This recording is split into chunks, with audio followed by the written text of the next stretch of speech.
Hi friends, 2025 ఇయర్లో మనం kitchen lab అనే ఒక శీర్షికను ఏర్పాటు చేసుకుంటాము. దీంట్లో నాకు వచ్చినవి, నేను సేకరించినవి అన్నీ కూడా గుడ్ ఫుడ్ ఐటమ్స్ని ఎలా తయారు చేసుకోవాలో మీకు చూపెడుతూ ఉంటాను ఫ్రెండ్స్.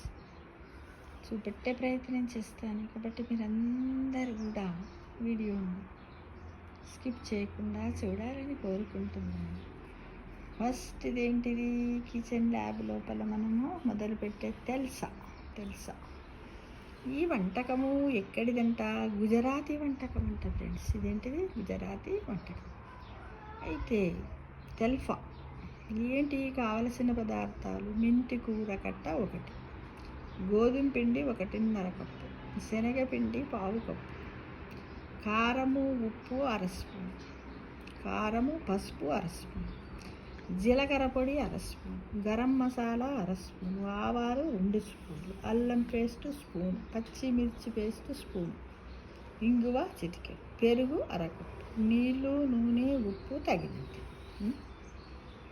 ఉప్పును మనం 1/2 స్పూన్ వేసుకుని సరిపోకపోతే మళ్ళీ టేస్ట్ చూసి వేసుకోవాలి ఫ్రెండ్స్. ఇక తయారు చేసే విధానం గురించి చెప్పుకుందామా మరి. అయితే దీంట్లో ఏంటి, మనము కారవడానికి పేనము లేదా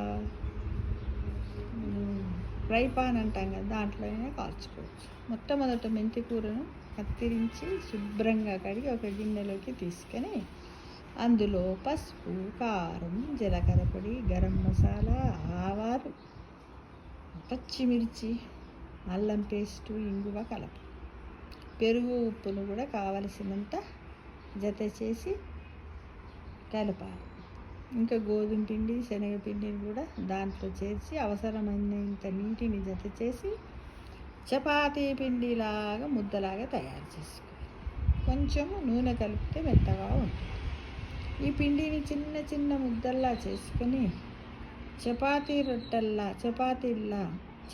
పీట పైన చపాతీ కర్రతో వత్తుకొని పేనం మీద నూనె వేస్తూ 2 పక్కల బ్రౌన్ కలర్ వచ్చేటట్లు పేనం వేడెక్కే వరకు ఎక్కువ వేడిలో హైలో పెట్టాలి స్టవ్ని. తర్వాత స్విమ్లో పెట్టి కాలిస్తే గుజరాతీ తెల్ఫా సిద్ధం. దీన్ని ఏ చట్నీతో తిన్నా కూడా చాలా బాగుంటుంది.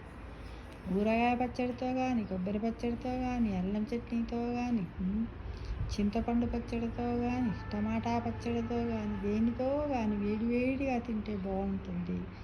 ఇందులో ఒక మెంతి కూరనే కాకుండా అన్ని రకాల ఆకుకూరలతో కూడా మనము ఈ గుజరాతీ తెల్ఫా సిద్ధం చేసుకోవచ్చు ఫ్రెండ్స్. ఒకసారి టేస్ట్ చూసి, తయారు చేసి టేస్ట్ చూసి కామెంట్ బాక్స్లో పెట్టండి ఫ్రెండ్స్. చేస్తారు కదా.